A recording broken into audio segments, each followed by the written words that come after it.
There was another report from the old sheriff's office and jail, which was now being operated as a restaurant and bed and breakfast, known, naturally, as the old jail.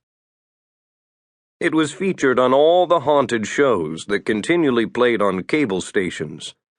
Another theft had occurred. The 19th century office and jail sat next to the Gilded Lily, while the Paris saloon and the old stables were across the street. While it was small in comparison to major tourist destinations like Tombstone, Lily had made something of a comeback. The other side of the saloon, in an old barber shop, had become a state-of-the-art salon and spa, and next to it, in the old general store, was a place called Desert Diamonds, a souvenir shop that also boasted a pizza parlor, ice cream, and a barista stand. It was also a small museum. Grant Winston, proprietor, had been around since practically the Dark Ages, and he displayed his old newspapers and artifacts in a special climate-controlled room in the back. Main Street was hopping as a tourist destination. The old stables offered horseback riding, day tours, and haunted night tours. They'd even arranged a few styrofoam relics out in the desert to heighten the pleasure. Shaking his head at the marvels of modern commerce, Sloan paused for a minute. A breeze had picked up suddenly, and a large clump of sagebrush went skidding down the road before him.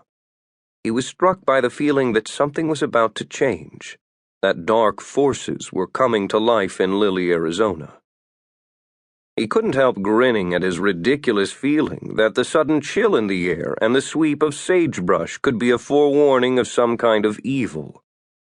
He opened the door of the bed and breakfast. The old sheriff's desk was now the check-in counter, and the deputy's desk held a sign that read concierge. Because, of course, in Lily, Arizona, you needed a concierge. But the concierge did double duty, working the morning coffee and continental breakfast station that was laid out in the old gun room, and pitching in when the gun room turned into a restaurant. The food wasn't bad, and there was often a need for reservations, since the room held only 6 tables. Sheriff, thank God you're here. Mike Addison, owner and manager of the old jail, was at the sheriff's desk. He stood quickly when Sloan walked in. "I came right over, Mike," he said. "What is it this time?" The couple in room 1, you know Hardy's cell? Mike said dramatically. They were robbed last night. "What happened?" They woke up this morning and their wallets had been stolen. I wouldn't believe it myself, Sloan, if they weren't such fine people, and if they weren't so honestly upset. The husband says they were over at the Gilded Lily. They saw the show, had one nightcap, and came back. As you know, only our guests have keys to the front and the cells. I swear I can't figure out how someone could have gotten into their room." Mike was in his 30s, tall, lean, and earnest. He'd come out from Boston, having been a lover of all the Old West movies he'd seen growing up, thanks to cable channels. He'd bought the jail from old Coot Stevens, who'd first turned it into a B&B.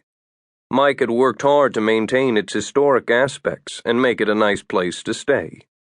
While the rooms were extremely small, they'd started out as cells after all. They featured beds with luxurious mattresses, exceptional air conditioning, and tales of the outlaws who'd lived and died in the area. Some in the cells, and some at the scaffolding on Main Street. "Where are they?" Sloan asked. The breakfast room. I offered to spike their morning coffee. They were so upset. Jerry and Lucinda Broling. Sloan nodded and went in.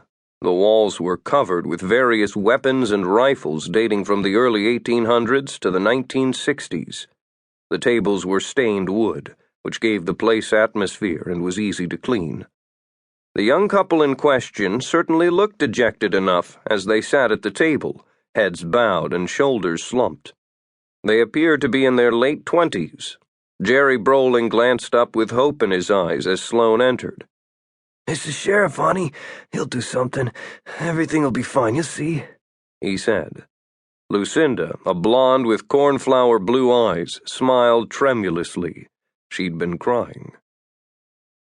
"How do you do, Sloan Trent," he said, introducing himself. "So,